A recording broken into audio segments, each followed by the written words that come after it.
American filmmaker Russ Meyer was one of the most unique and prolific directors in the world of film. His films were notorious for their action-packed sequences, slide-talking tough guys, and, most importantly, women with huge, gravity-defying breasts. Without these two very important elements, Russ Meyer's films would not be Russ Meyer's films. From the time he made his first film in 1959, Meyer has since been honored at the Chicago Film Festival and Yale University for his unique brand of film with his sly direction, beautiful cinematography, and radical editing style. However, at the same time that he was getting these great honors, his films were also being shown at some of the sleaziest rundown porno theaters outside of Copenhagen. So to this I ask one question. Russ Meyer, artist or pornographer? Let's have a look and see, shall we? This is Russ Meyer, 240 pounds of creative energy. For years he's been making very moving pictures for very little money. Yet there was something about his films, like The Immoral Mr. Tease and Vixen, that sparked the public's imagination. That something was Meyer's infallible eye for picking beautiful women. Look on up at the bottom. Look on down at your luck.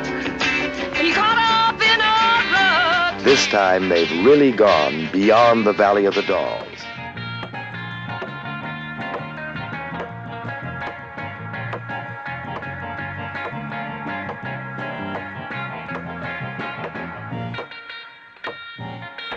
Getting ready for tonight's performance? Sure must go on. You paid much for that corny act? No. But it's the only thing I take money for, honey. You're not funny. You can still drive away, Buster! Yeah. Maybe you're right.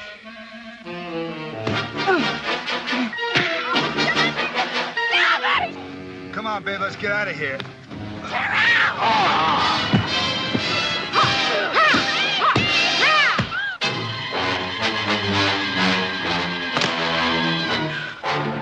Planting stiff in his heap.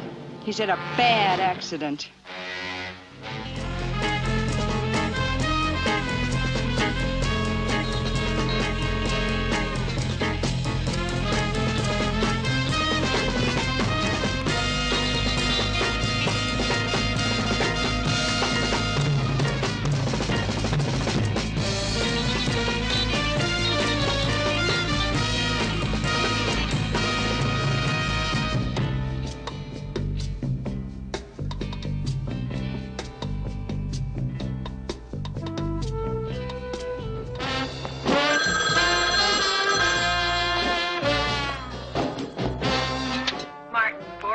Super service. Who the hell is this? Super Lorna. Get off the line, bitch.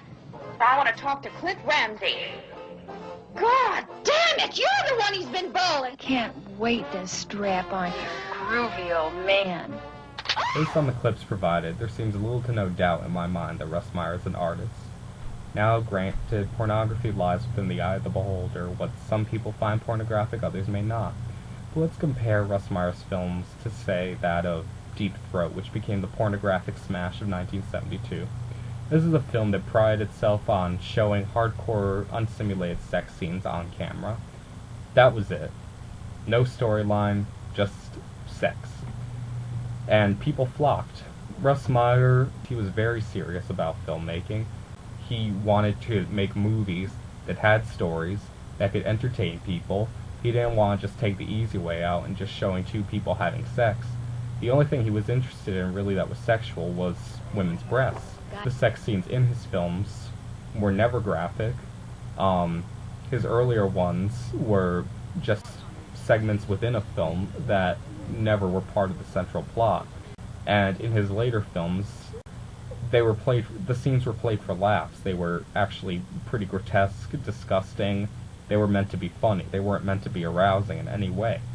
People have recognized the fact that if you can look past the sex in his films, that you could look past his fetish for women's breasts, that he is legitimately a talented filmmaker that should be ranked among such auteurs as, let's say, Alfred Hitchcock or Martin Scorsese.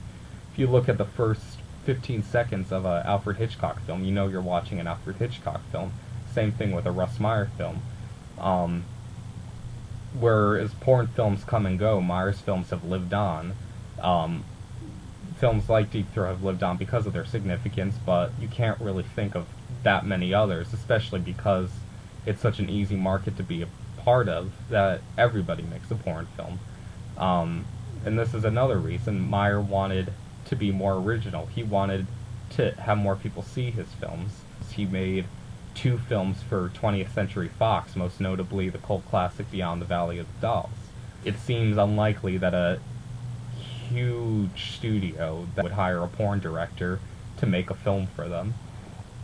In Jimmy McDowell's book, Big Bosoms and Square Jaws, the Russ Meyer biography, he mentions how Russ Meyer is now part of the American pop culture. Love him or hate him, Russ Meyer has left his tainted fingerprints all over American culture.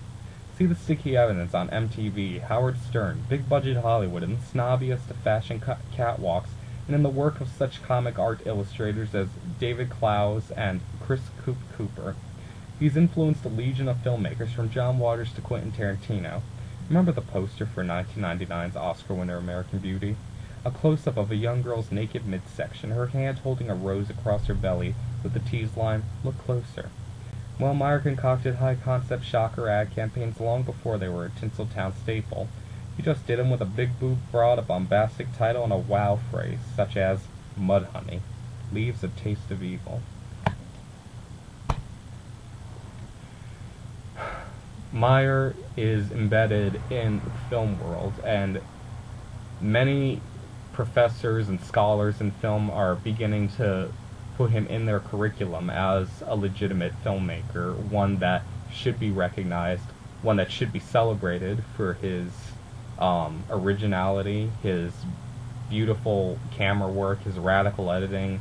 So I hope that in closing I can prove my point in saying that Russ Meyer is definitely an artist. So, thank you for watching, and have a good night. Pleasant dreams. Drama, love, mystery, music. But the most important element is the guy who put it all together, Russ Meyer. This is not a sequel.